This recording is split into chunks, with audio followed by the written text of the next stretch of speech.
खालापूर तालुक्यात अवकाळी पावसाची हजेरी, शेतकऱ्यांमध्ये चिंतेचे वातावरण। रायगड जिल्ह्यातील खालापूर तालुक्यात आज दुपारनंतर अनेक गावांमध्ये अवकाळी पावसाने हजेरी लावली।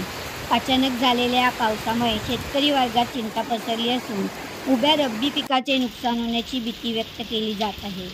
अनेक गावांमध्ये विजांच्या कडकडाटासह हलक्यांपासून ते मध्यम स्वरूपाचा पाऊस झाला। पावसामुळे गहू, हरभरा, भात रोपटावरही परिणाम होण्याची शक्यता आहे। खालापूर तालुक्यातील पाताळगंगा औद्योगिक परिसर व लगतच्या गावांमध्ये आज दुपारी अवकाळी पावसाने हजेरी लावली। विजांच्या कडकडाटासह ढगांचा गडगडाट आणि मध्यम स्वरूपाचा पाऊस यामुळे वातावरण अचानक बदल झाला। या पावसामुळे परिसरातील शेती पिकांवर परिणाम होण्याची शक्यता आहे। तसेच औद्योगिक क्षेत्रात वाहतूक आणि कामकाजावरही तात्पुरता परिणाम झाल्याचे सूत्रांनी सांगितले। हवामान खात्याने पुढील 48 तास रायगड जिल्ह्यासाठी पावसाचा इशारा दिला असून शेतकऱ्यांनी शेती संबंधित उपाययोजना तात्काळ कराव्यात असे आवाहन कृषी विभागाकडून करण्यात आले आहे।